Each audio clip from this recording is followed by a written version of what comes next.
Yani ben sizinle ilgili bir araştırma yaptığımda açıkçası Evet. deprem öncesinde sizin Maraş'la ilgili uyarılarda bulunduğunuzu okudum. Bu kanıya nasıl vardınız? Bu kadar riskli Hı. olduğunu, bunun Bu yakın bir şey, zamanda tabii yani gerçekleşebilme sadece ben ihtimalini değil, nasıl başka gördünüz? hocalar da aynı noktaya geliyor insan da var. Yani o Kuzey Anadolu fay hattı var ve Doğu Anadolu fay hattı var. Ve Doğu Anadolu fay hattı yani Elazığ'dan başladı. Ama Elazığ'dan önce Silivri'de de bir kere bir deprem oldu. Ondan sonra Türkiye'nin genel olarak hareket başladığı gibi ben geliyor. Elazığ'da oldu ve Bingöl'de küçük oldu ve hemen Elazığ'da ikinci oldu. Yani Doğu Anadolu fay hattı uzun zaman kurumuyordu Hı ama hı. sonra 100 sene, 150 sene sonra şimdi kırmaya başladı. Öyle olunca sonra aşağıya bakınca marş yani Kahramanmaraş 150 sene değil. Yani normalde magnitudo 7'nin depremi e, 150 sene gibi zamanda sonra tekrar geliyor. Maraş tarafta 500'ü kırmadı. O zaman artık enerji çok topladığı anlamda. Onun için sonra buralarda ben de çok 8 Hmm. Aralık'ta Maraş'a gitti. Sonra Balıkesir'e gitti. Yani çok ben geziyor ve seminer yapıyor. Afyon'a gitti. O anda Afyon tarafta dedi 10 tane üniversite genel olarak üniversite gidiyor. Üniversitede televizyoncuları çağırdı. 10 tane mikrofon vardı. Yani o bu tarafta Doğu Anadolu fay hattı da uzun zaman Hı kırmadığı hı. için gene depremi gelebilir diye anlattı ve maalesef bunun ben söylediği bir ay sonra böyle depremi oldu. Türkiye'de en büyük deprem olarak Erzincan 1939'unu Erzincan depremi ve ikinci Türkiye'de 7.7 olarak ve 7.5 olarak aynı günde büyük deprem kırdı. Ama bu da sonra tekrar bu kontrolü yapmak lazım. E, Bana göre de mesela Amerika Japonya'dan bakıyorsa bu 7.8 veya daha büyük de olabilir. Çünkü artının deprem geldi. Uydudan bizde uydudan Japonya'nın uydudan da bakıyor. Amerika'nın uydudan bakıyor. Nasıl bu görünce yani Hı geçen sefer hı. İtalya'nın hoca söylüyordu. Yani 3 metre kaydığı gibi. Ama Japonya'dan bakıyorsa 2 artı 2, 4 metre kaydı. Bu tabii yani magnitudo olarak 4 metre. Evet. 7.8 mi, 7 mi, 8 mi ve o bir magnitudo 7.5 mi artı mı? Bunları sonra daha ince ince bakmak lazım. Şimdi daha önce yapmak lazım yardım için veya kurtarma. Peki bu 4 metre kayma dediniz. Bu Bunu diğer yani yukarıdaki hiç fayları etkiledi mi bu eklemiyorum kayma? diye yok ama tabii mesela Kuzey Anadolu fay hattı yani Erzincan'da başladı ve sıra sıra Batı'ya Hı gitti. hı. 99'unun İzmit'e kadar gitti.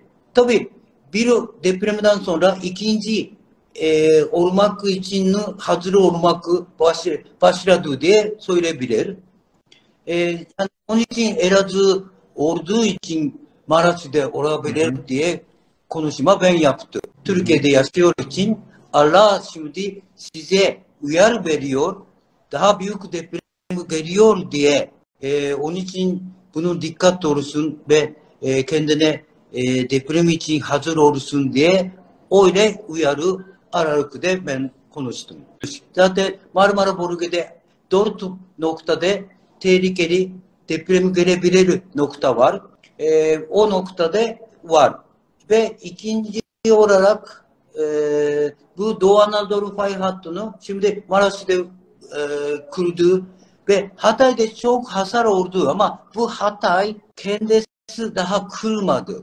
Daha sonra kıracak. Hatay mı veya Hatay'dan sonra güney taraftan denizin Hı. içinde mi? Bunu daha tam net olarak neresi diye söylemiyorum ama o civarında artı Hatay'dan sonra güneye gidiyor hattı var ve batıya gidiyor. Yani Kuzey Kıbrıs'a gidiyor hattı var. Ve o tarafta da Kuzey Kıbrıs yani Türkiye'den daha metrekareden vuruyorsa daha fazla sayısı olarak depremi geliyor bölge olarak biz biliyor. O tarafta da oluyor. Ve ayrıca Doğu Anadolu fay hattının Maraş, Elazığ ve daha yukarıya gidiyorsa Bingöl var. Bingöl'ü Doğu Anadolu fay hattının kuzey tarafta ama aynı zamanda Kuzey Anadolu fay hattının yani Elazığ'dan daha doğu tarafta ve Elazığ'dan doğu tarafta Bingöl'ü, Muş, Bitlis, Van. Burada da kırmadığı fay hattı. Tabii Van ayrıca daha doğu taraftanın ayrı hattı olarak 2011'de kırdı. Onun için Bingöl'ü, Muş, Bitlis, Van bu fay hattı kırabilir diye düşünüyorum.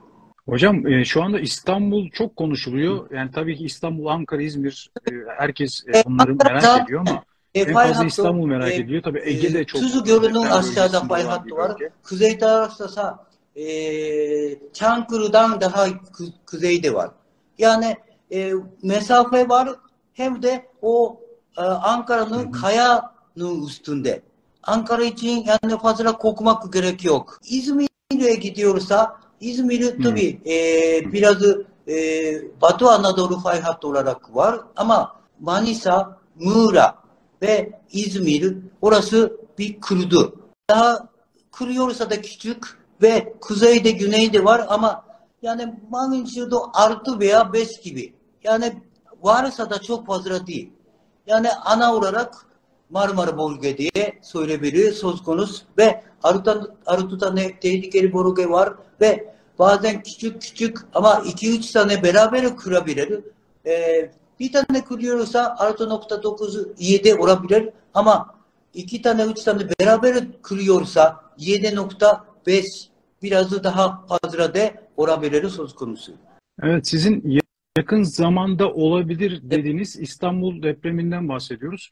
Yani yakın zamanda olabilir diye düşünüyorsunuz. Evet. Kumburgaz ve Büyükçekmece taraflarında Evet. orada bir çukur olduğu söyleniyor. Büyükçekmece Evet. Kumburgaz Yani çukuru. 4 tane Yani bir bu tane diye söyleyebiliriz. fayı etkileyici bir bölge mi burası? Evet. İzmit'ten sonra Kuzey Kor olarak adanın altında ve bu Çanakkale'ye kadar gidiyor. Güney Korsa Bursa'nın altından Ege'ye kadar gidiyor. O zaman öyle bir durumda bunları da tetikleyebilir. İstanbul depremi yani Yani çok bu aynı Marmara büyük bölgenin deprem olarak. sonuçlara varabilir Yani diye geçen söyleyebiliriz o 99'da zaman. Yarobay kadar kırdı ama Çınarcık'tan sonra Bursa'ya kadarını fay daha kırmadı.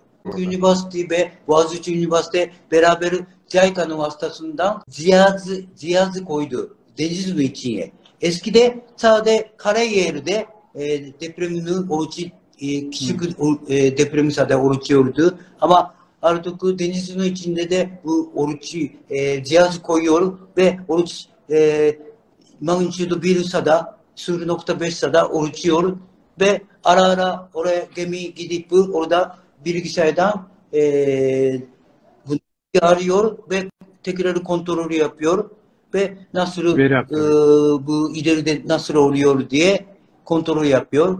Yani bu hala magnitudo 7 gibi 7'den 7.5 gibi depremi olabilir. Bu depremden sonrasında belli yerlerde hep şu konuşuluyor. Bu son kırılan fay sonrası Güneydoğu'da bir 500 yılda işte bu tarzda bir büyük Yani bir bunun deprem için yani olmayacağını söyleyenler de çıktı.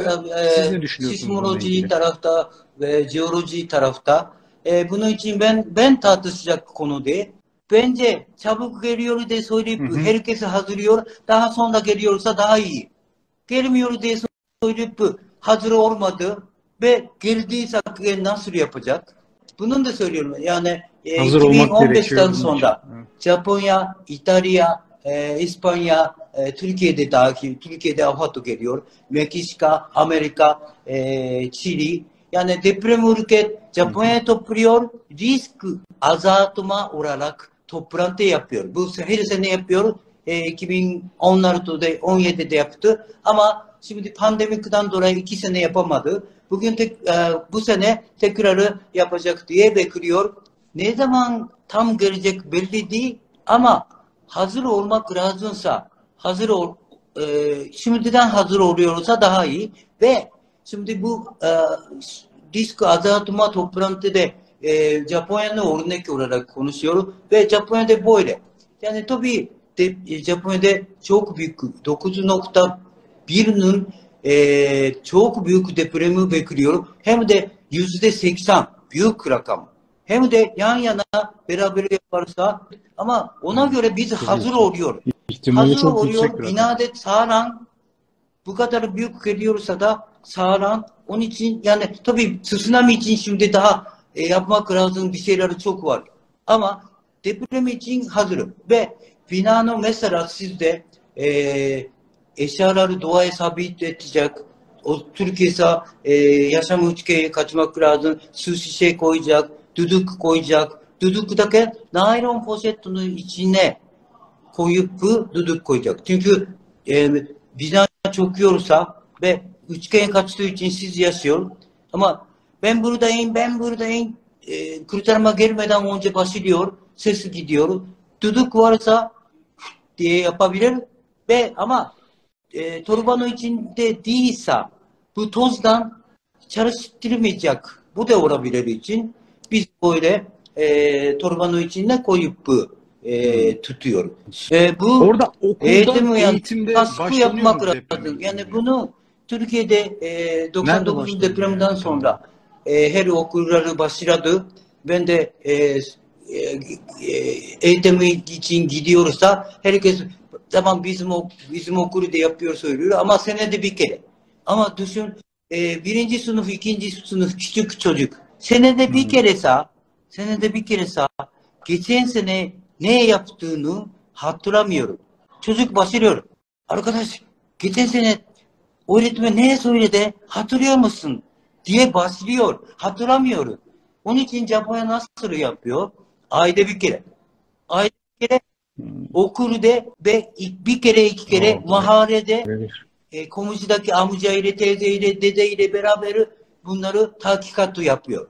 Onun için yani ayda 2-3 kere Gerçek her gibi ay yani. yaparsa Gerçek gibi çocuk tatbikat. düdük duyunca tahkikatta olunca ne yapmak lazım diye hatırlamak gerek yok. Artık vücut biliyor. Çocuktan kafaya tutuyor ve burası Alışkanlık. tutuyor. Biliyor artık. Olma Yani burası da alışkanlığı. çok önemli çünkü burası en azı kafes var.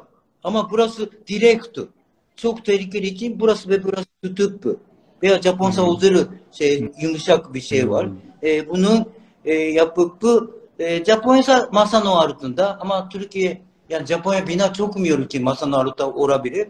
Yani içi dekorasyon düşüyor için. Ama Türkiye ise bina çökebilir için masanın yanında, koltuğunun yanında, yatakının yanında yaşam üçgen olarak kullanmak lazım. İstanbul depremi çok konuşuluyor ama süre istiyor herkes. Yani Yani bu bir yakın bir süre verebilir misiniz yoksa eli kulağında mı diyeceğiz? Nedir bu risk? ve zaten geliyoruz biliyor. Yani biz Japon'da, Türkiye'de tabii sizi Allah korusun tekrar gelmesin diye söylüyoruz. Ama bir gün gelecek. Geliyorsa Japonya'da yani siz böyle dua yapıyorsunuz. Biz böyle dua. Tamam ikisi de dua yapıyor. Ama Japonların neden rahat panik olmuyor? Evet. Duadan önce yapmak lazımını yaptıktan sonra dua yapıyor. Yani siz önce yapmak lazımını yapsın, ondan sonra dua Önce yaparsa o kadar panik olmayacak. Ve hep beraber hükümette, belediyede, şirketlerde ve okullarda, ailede, tek kendisi de hep beraber hazır oluyorsa bu hasarı hesap yapabilir.